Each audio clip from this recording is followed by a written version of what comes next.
necesitamos ver que Dios hoy está unido con nosotros y nosotros a Él. Él y nosotros y Él hemos sido unidos y mezclados en una sola entidad. Existe tal unión orgánica intrínseca. No es externa, sino en nuestro espíritu humano. Bienvenidos al estudio Vida de la Biblia. La Biblia es la revelación de Cristo como vida. El Señor Jesús dijo: "Yo soy la vida y he venido para que tengan vida". Los invitamos a que visiten nuestra página de internet radiolsm.com y allí podrán escuchar gratuitamente todos los programas radiales del Estudio Vida. En el capítulo 3 de Gálatas vemos un fuerte contraste entre el espíritu y la carne, y en el capítulo 5 se convierten en una batalla: el deseo del espíritu contra la carne. El espíritu lucha contra la carne y la carne contra el espíritu. Esta contienda tiene mucho que ver con el andar diario de nosotros, los creyentes, y de esto trata el mensaje del estudio Vida de Gálatas de esta ocasión, el cual se titula El espíritu contra la carne.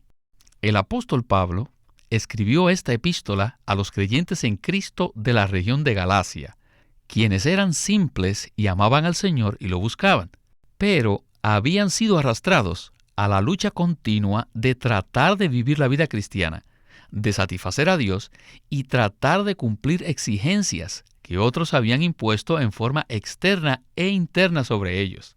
En esta ocasión se encuentra con nosotros Guido Olivares para darnos sus comentarios en el estudio Vida de hoy.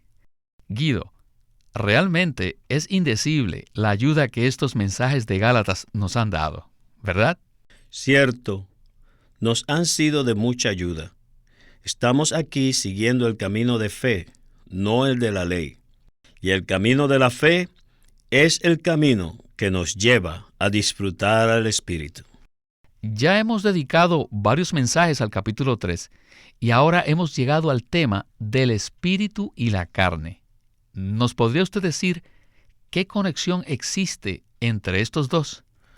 Hay un punto muy interesante que podemos notar en esta epístola del apóstol Pablo. Al comienzo, él nos menciona a Cristo y al yo, y luego cambia el énfasis y nos menciona al espíritu y a la carne.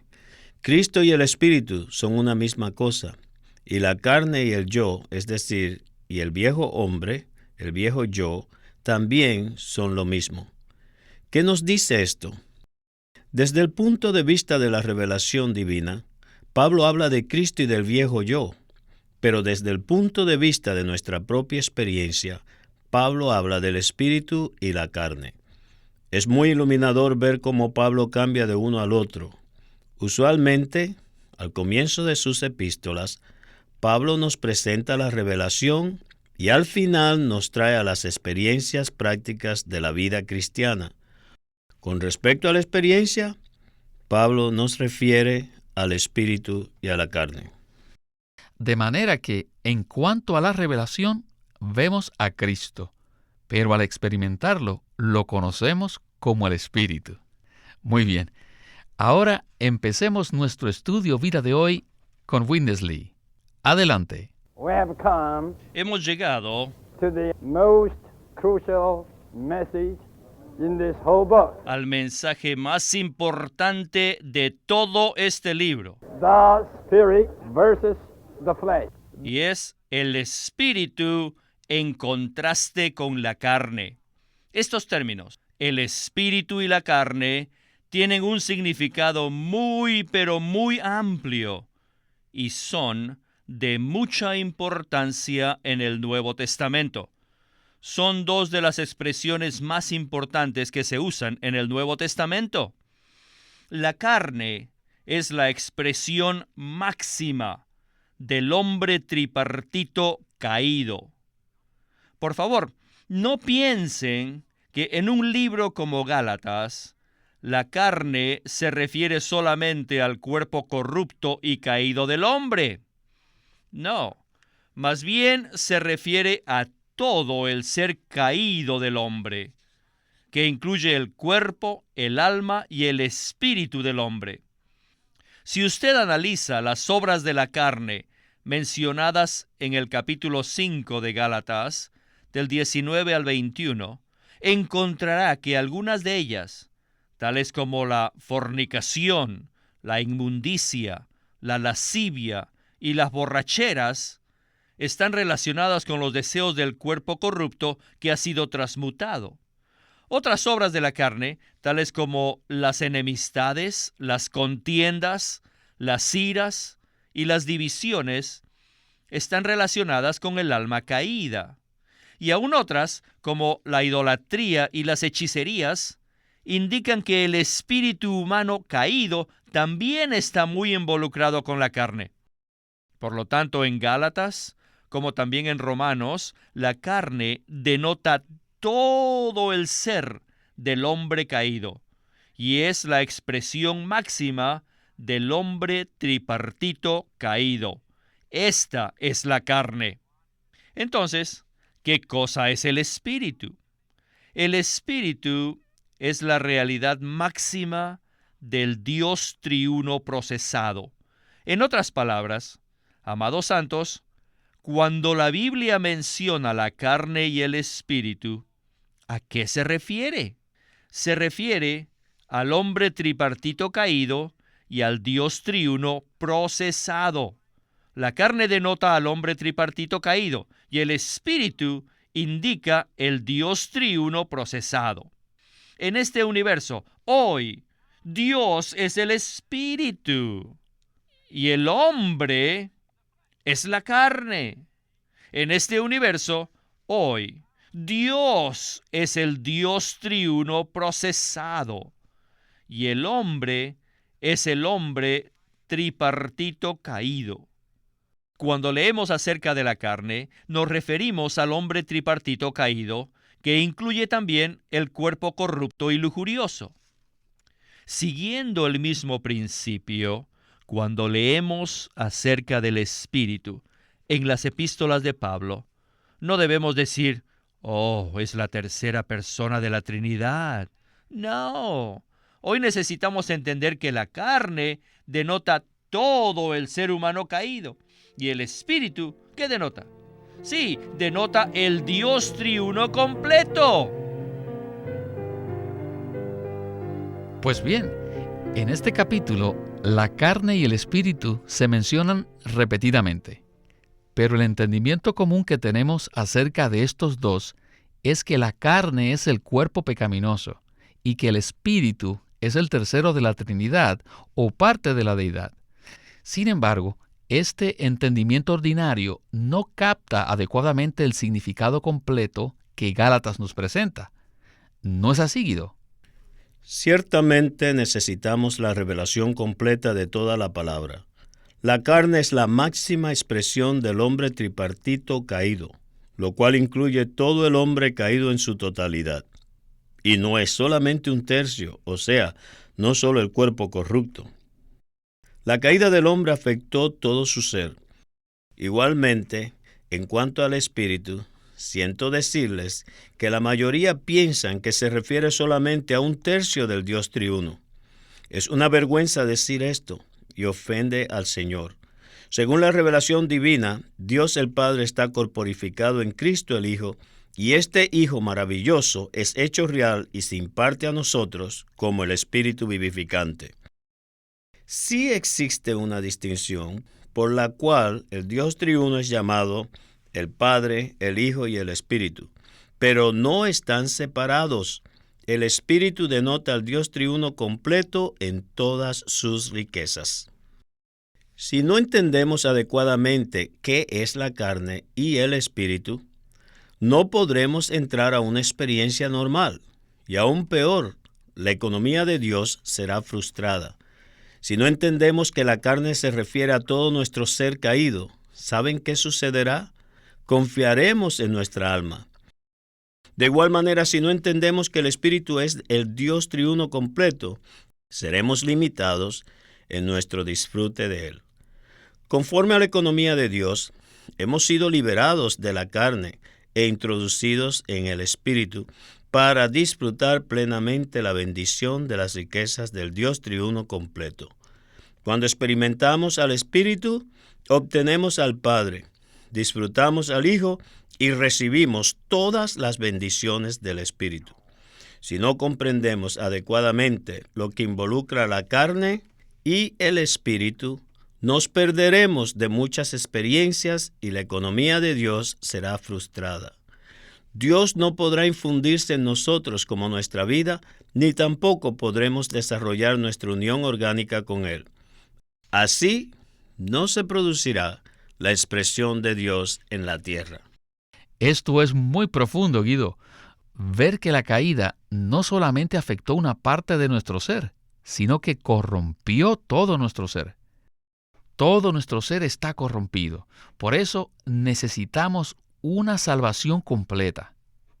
Además, cuando tenemos contacto con el Espíritu, no solamente tocamos un tercio de Dios, sino a todo el Dios triuno. ¡Aleluya! Bueno, continuemos con la siguiente parte del mensaje, donde veremos algo de la táctica que usa Satanás, nuestro enemigo, contra nosotros. God's economy is to just impart himself. La economía de Dios consiste en dispensarse a sí mismo The very process God como el Dios triuno procesado por medio del Espíritu todo inclusivo, vivificante en nuestro ser para producir una unión orgánica en la cual Dios y nosotros y Dios, somos uno, para que le expresemos de una manera corporativa por la eternidad. Esta es la economía de Dios. Pero Satanás se introdujo y utilizó la ley dada por Dios con el fin de distraer a los escogidos de Dios de su economía. Ahora pueden entender cómo la ley fue mal usada, porque incitó en el hombre caído un deseo de exaltarse a sí mismo por medio de guardar la ley, a fin de tener una justicia propia. Así que la ley fue usada indebidamente. Los judaizantes la mal usaron para distraer de la economía de Dios a los creyentes gálatas. Por tanto, cada vez que leamos este libro, la ley se refiere a este uso indebido de la ley dada por Dios. Satanás abusó la ley para apartar a los escogidos de Dios de la economía de Dios. Ahora, ¿qué es la fe? La fe es el camino para que el pueblo de Dios aprenda, comprenda, entienda, tome, disfrute y participe de todo lo que Dios es para su pueblo, por medio de haber sido procesado para llegar a ser el Espíritu. La fe está aquí y debe ser prevaleciente. Por eso necesitamos ver cómo la ley y la carne van juntas, y la fe con el Espíritu van juntos. Cuando nos regresamos a la ley y tratamos de guardar la ley, nos encontramos en la carne.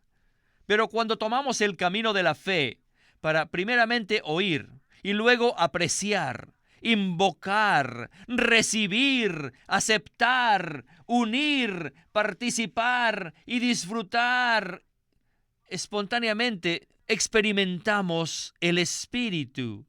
El Espíritu está aquí. Verifique usted mismo por su propia experiencia. Cada vez que se esfuerza por guardar la ley, inmediatamente cae bajo la carne y somos carne. Inmediatamente estamos en el hombre tripartito caído. Pero cada vez que tomamos el camino de la fe, el camino de oír, apreciar, invocar su nombre, recibirlo, aceptarlo, unirnos a Él, participar y disfrutar de Él, ¿quién viene? El Espíritu. El Espíritu está aquí, y este Espíritu es el Cristo que todo lo incluye, y es el Dios triuno procesado. Este camino de la fe siempre desarrolla y cultiva la unión orgánica que existe entre el Dios procesado y el hombre regenerado. Esta unión debe ser desarrollada y debe ser cultivada a lo máximo. Guido, la mayoría piensa que la táctica que Satanás más usa para oponerse a Dios es corromper al hombre mediante el pecado. Pero hemos escuchado que en Gálatas, Satanás usó, o más bien mal usó, la ley para sacar a los creyentes de la economía de Dios. En este sentido, ¿cómo usa Satanás la ley y cómo podemos evitar caer en esta trampa? Satanás usa la ley para distraernos de la economía de Dios.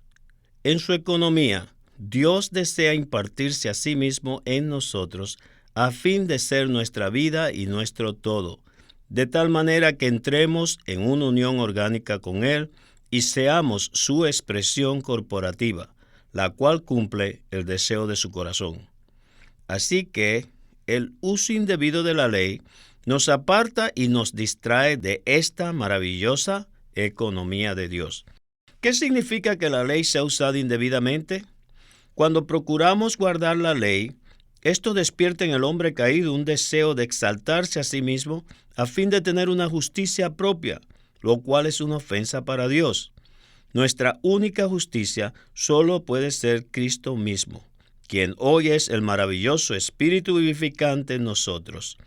Es así como Satanás instiga al hombre a usar la ley de manera equivocada para apartarnos de la economía divina y frustrar la impartición de Dios en nosotros.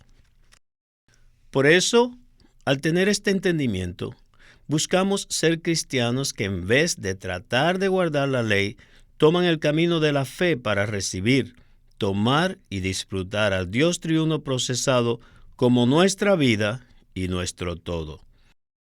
En este mensaje, nuestro hermano nos ha presentado claramente el camino de la fe y lo pone de modo muy práctico. Espero que todos nuestros radioescuchas reciban esta ayuda. En mi experiencia cristiana, esto me ha sido de mucha ayuda. Según lo que el hermano Lee compartió de acuerdo con las Escrituras, el camino de la fe involucra lo siguiente. Número 1, el oír de la palabra de Cristo. Después de oírla, número 2, apreciamos a Cristo. Una vez que lo apreciamos, tenemos la fe. La fe también incluye, número 3, el invocar el nombre del Señor. Señor Jesús, creo en ti. Y no solo invocamos, sino que, número 4, lo recibimos.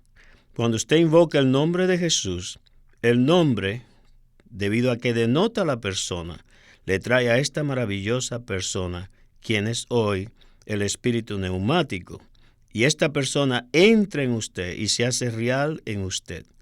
Y así, número 5, podemos participar de Él. Número 6, somos unidos a Él. Número 7, lo disfrutamos.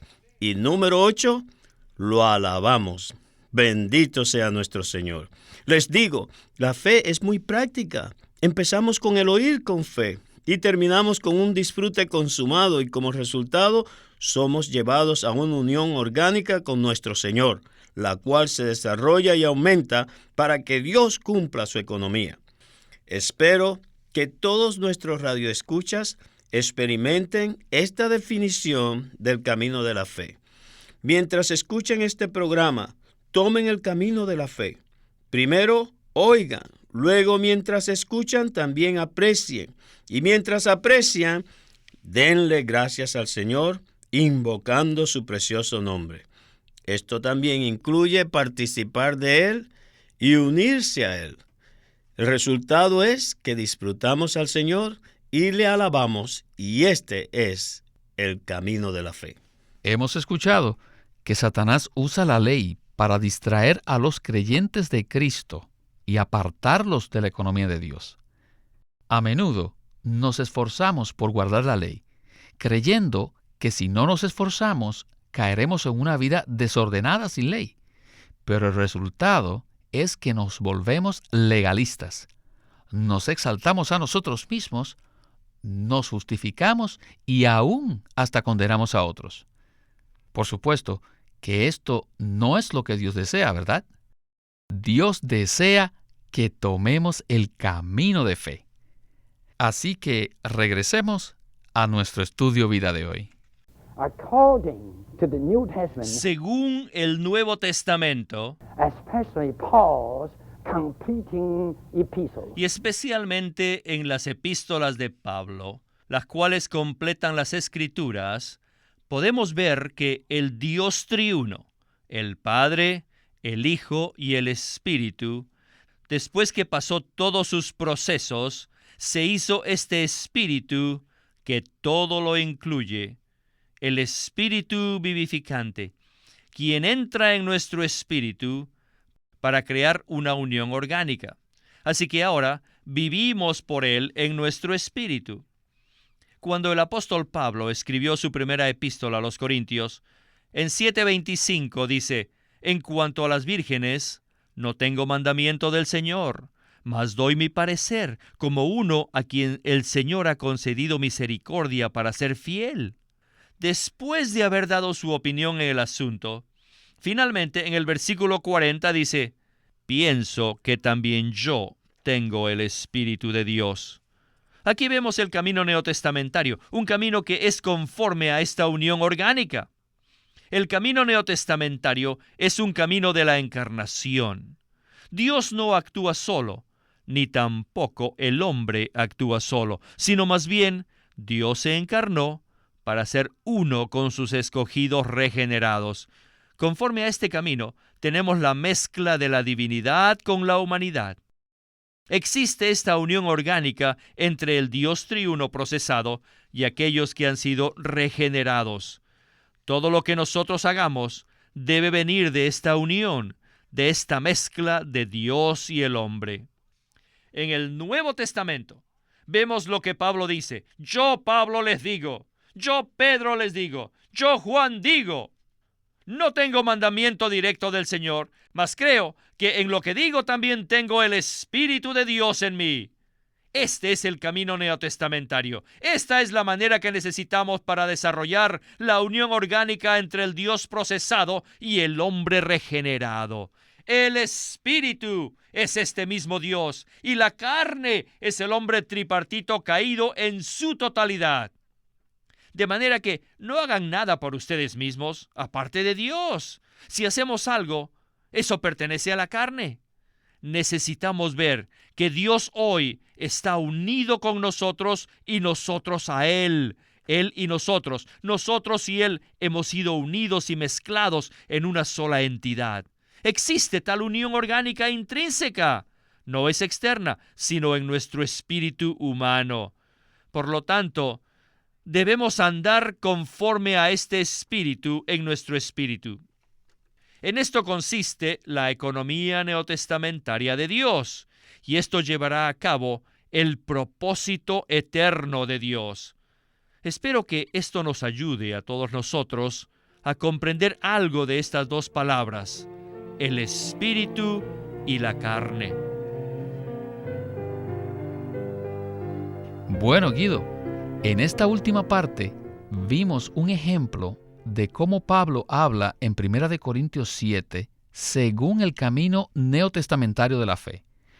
Este es un capítulo precioso que concluye con esta expresión: este es mi parecer, pero creo que tengo el Espíritu del Señor.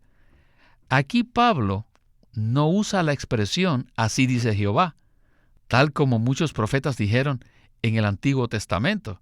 Así que, ¿podría usted decirnos, o más bien explicarnos, cómo estas expresiones de Pablo muestran esta unión orgánica con Dios? En 1 Corintios 6:17 dice: pero el que se une al Señor es un solo espíritu con Él. Aquí se ve la unión orgánica que tenemos con el Señor. Ya que estamos unidos orgánicamente con el Dios triuno, podemos vivir por Él en nuestro espíritu.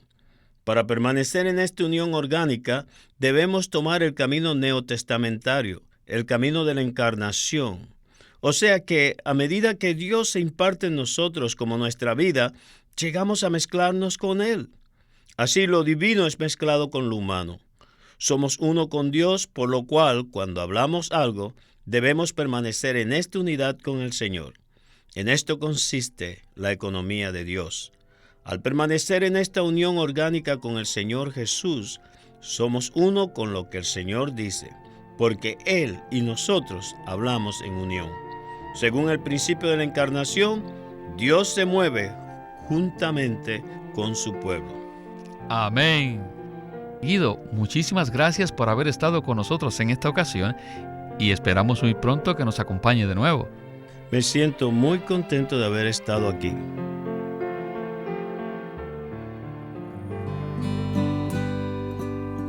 La vida cristiana normal en audio es un libro clásico de Watchman Nee. No existe fórmula, receta ni método que garantice un crecimiento normal en la vida cristiana. Los fracasos que innumerables creyentes experimentan al seguir al Señor demuestran que necesitamos algo que está fuera del molde de este siglo, y ese algo es Cristo mismo. Y aún más, es específicamente el Cristo resucitado y vivo que mora en los creyentes. Su vida es la única fuente de la vida cristiana normal y también debe ser la fuente de nuestra conducta. La vida cristiana normal por Watchman Nee en audio. Watchman Nee llegó a ser cristiano en la China continental en 1920, a los 17 años de edad, y ese mismo año comenzó a producir sus primeros escritos. En casi 30 años de ministerio se demostró claramente que él era un don especial que el Señor dio a su cuerpo con el fin de adelantar su obra en esta era. El estudio Vida de la Biblia es una producción de Living Stream Ministry que presenta el ministerio de Watchman Nee y Winnesley. Queremos animarlos a que visiten nuestra página de internet libroslsm.com. Allí encontrarán los libros impresos del ministerio de Watchman Nee y Winnesley, la Santa Biblia versión recobro con sus notas explicativas, y también encontrarán folletos, himnos, varias publicaciones periódicas y libros en formato electrónico. Por favor, visiten nuestra página de internet libroslsm.com. Una vez más, libroslsm.com. O llámenos a nuestro teléfono gratuito 1-800-810-1149. 1-800-810-1149. Además, si desean, pueden comunicarse con nosotros enviándonos un correo electrónico a estudiovida@lsm.org. Una vez más, estudiovida@lsm.org.